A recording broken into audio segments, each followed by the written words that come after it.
pense que l'objet, le téléviseur, est mort. Pas au sens qu'on n'en vendra plus, mais au sens que la télévision maintenant elle est partout. Et que la télé de demain elle est en train de se faire maintenant et elle se fait pas à la télé, elle se fait sur internet. Le fait que Canal+ rachète Studio Bagel, c'est pas anodin. Donc la créativité, l'essence de la télé de demain, elle est pas dans les studios de Canal, elle est chez les gens. Lors d'une démo, c'était pas Monsieur X, mais c'était un de ses collègues, à une nouvelle version d'iChat. iChat avait une logiciel de visioconférence d'Apple qui était vraiment en avant sur son temps. Depuis, malheureusement, il a été un petit peu congelé par Apple, il n'a plus évolué. Et c'était un logiciel qui, pour moi, ça a été véritablement un choc parce que ça nous permettait de faire la visioconférence vidéo à 3 ou 4 personnes simultanées. Et je me suis dit, mais c'est génial, si on arrive à enregistrer l'écran du Mac, on a un moyen de faire un podcast vidéo, un podcast de débat. Ça a commencé dans un salon en fait. Ça a commencé dans le salon d'Olivier et tous les chroniqueurs en fait se parlaient en webcam et il y avait un multiview où tu voyais tout le monde, donc tu voyais chaque chroniqueur et Olivier en pastille. Et puis ça a commencé comme ça. Et Olivier s'est rendu compte que c'était un projet réellement porteur, que c'était quelque chose qui se développait. Donc il a décidé d'industrialiser le processus dans le studio où nous étions avant, où le producteur a vraiment lancé en fait cette dynamique d'industrialisation qui se poursuit aujourd'hui, mais qui a vraiment été amorcée dans le studio qu'on a occupé pendant 18 mois l'année précédente.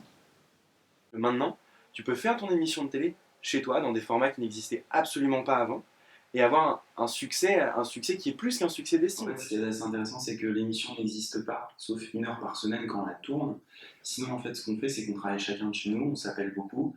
C'est quasiment que ça, en fait. On l'écrit à 4 mains, sur un Google Doc, chacun chez nous. Le mercredi matin, elle est envoyée aux chroniqueurs, ou le mardi soir si c'est possible, et comme ça, ils peuvent la lire avant qu'on les appelle en visioconférence pour la tourner.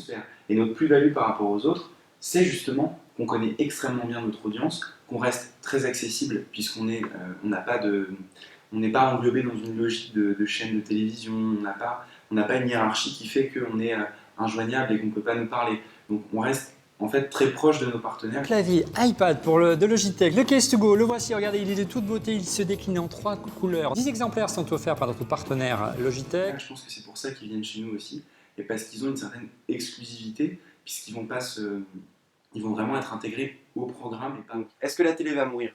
Non, mais les habitudes que nos parents, même nous on a connues, de se mettre devant la télé pour regarder telle émission à tel moment, je pense que oui, ça c'est en train de mourir. La télé sur le web. Mais il ne faut pas transposer la télé sur le web. Il faut créer autre chose. Parce que justement, ce que tu dis, la grille, si la grille des programmes tombe, et elle ne tombera pas tout de suite, il y aura toujours des programmes en access, il y aura toujours le journal, il y aura toujours le film de première partie de soirée. Ce que tu disais, tout ça, ça va perdurer. Mais il est probable que tout ça, tu puisses en faire des petits morceaux, ce qui commence déjà à se faire, que tu retrouveras sur le site ou sur une application, et tu diras, je vais regarder ça maintenant. Et rien ne t'empêchera de regarder l'émission de seconde partie de soirée avant de regarder le journal. Les habitudes horaires vont tomber, et pas forcément que pour la télé. Et ça va tomber.